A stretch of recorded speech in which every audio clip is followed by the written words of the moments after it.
안녕하세요. 말씀베이커리 989번째 시간 기도하심으로 시작하겠습니다. 거룩하신 주님 감사합니다. 주님의 말씀을 묵상합니다.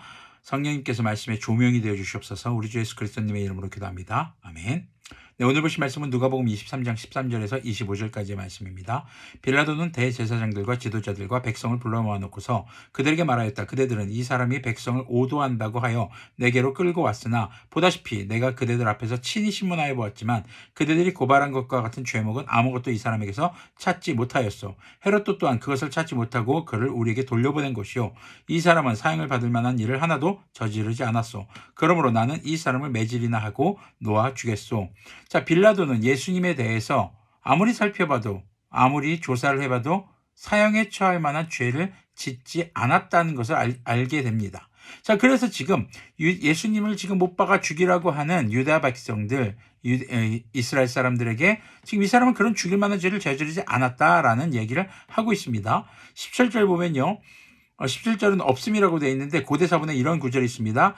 명절이 되어 빌라도는 죄수 한 사람을 그들에게 놓아 주어야 했다. 우리나라의 특별한 사면, 광복절 특사라든가 이런 사면 제도가 있었던 것으로 보여집니다. 그러나 그들이 일제히 소리질러 말하였다. 이 자를 없애고 바라바를 우리에게 놓아주시오. 바라바는 그 성 안에서 일어난 폭동과 살인 때문에 감옥에 갇힌 사람이다. 폭동과 살인 때문에 갇힌 사람을 놓아주고 차라리 예수님을 못 박아라 이겁니다.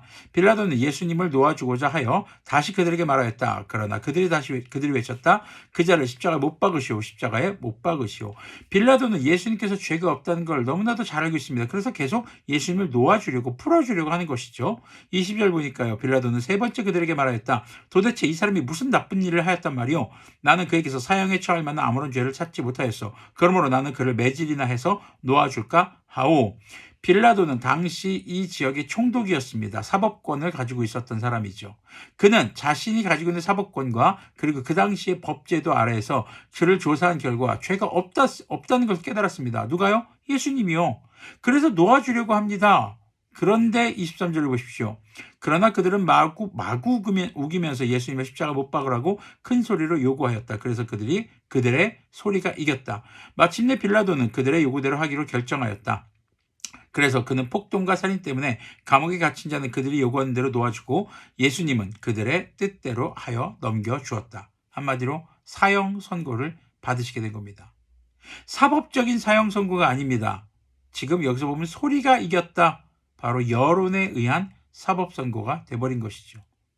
이것은 당시 진리를 왜곡한 채 사람들의 니즈만을 지금 반영하고 있는 그런 판결의 모습이라고 볼 수 있을 것입니다. 이것의 책임자는 빌라도입니다. 빌라도는 지금 공정하게 법을 집행해야 하는 사람입니다. 그 공정한 법을 가지고 따져봐도 예수님에게는 죄가 없었지만 지금 무리들의 소리, 당시 빌라도가 통치하고 있는 지역의 유대인들의 엄청난 여론에 밀려서 이런 선택을 한 것이죠. 그런데 과연 여론에 밀려서일까요?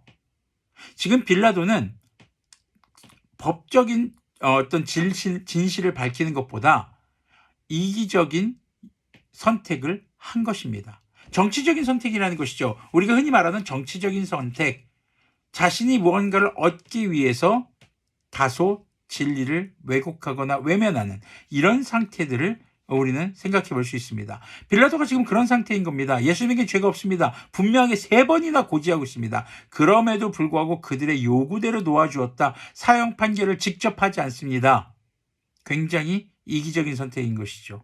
자신은 지금 예수님의 죄에 대해서 나의 책임이 없다. 예수님의 사형에 대해서 난 책임이 없다라고 발뺌하는 것과 동시에 지금 자기 눈앞에 있는 유대인들의 그런 원성을 듣지 않기 위해서 그들의 원대로 놓아주고 있는 것입니다. 어쩌면 우리가 죄를 짓게 되는 과정이 이와 비슷하지 않은가 생각해 보게 됩니다. 무엇이 죄이고 무엇이 선함인지 알지만 지금 현재 상황을 따라서 어쩔 수 없었어. 이런 상황이라 어쩔 수 없었어. 라고 생각하는, 그렇게 합리화하는 우리의 모습. 이런 것들이 어쩌면 이기적 선택에 의한 죄가 아닐까 하는 생각을 해봅니다. 자, 고난주간을 보내고 있습니다. 우리가 예수님께서 이렇게 억울하게 사형 선고를 받으신 것은 분명 우리 죄를 위한 것이었습니다. 그렇다 하더라도 빌라도가 이런 선택을 하게 된 것은 하나님의 뜻이라고 보기는 어렵습니다. 예수님께서 이 땅에 십자가 못 박혀 돌아가심으로써 우리의 죄를 용서하셨습니다. 우리의 죄사함의 길을 열어주신 것이죠. 그렇다고 해서 빌라도가 정당하게 하나님의 도구로 사용된 것이냐? 그렇지는 않은 것입니다. 빌라도는 지금 진실을 왜곡했습니다. 무엇 때문에요? 지금 자기 눈앞에 있는 유다 백성들의 커다란 여론 앞에서요. 바로 자신의 정치적 입지를 위해서 이런 선택을 한 것입니다.